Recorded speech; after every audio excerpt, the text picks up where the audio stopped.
So let's get going. And right up front, I want to talk about the difference between what is construction and what is composition of an image. Now, construction of an image is essentially all about what goes into your image. And composition, and we'll see a little later, is how it comes together in your image.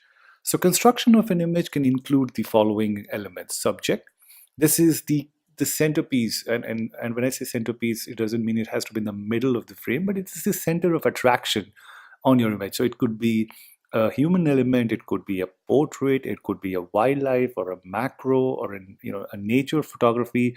In nature photography, you can have trees, you can have mountains, you can have rivers, you can have a whole lot of other elements, right?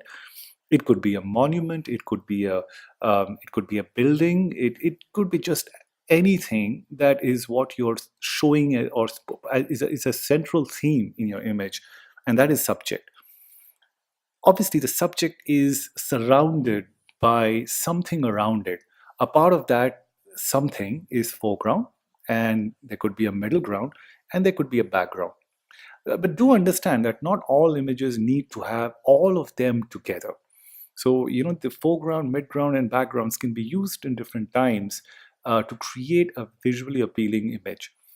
But adding these elements together and the addition of elements is what will allow you to create a stronger composition. As I said, visual weight, we'll talk about visual weight towards the second or the third half of this presentation.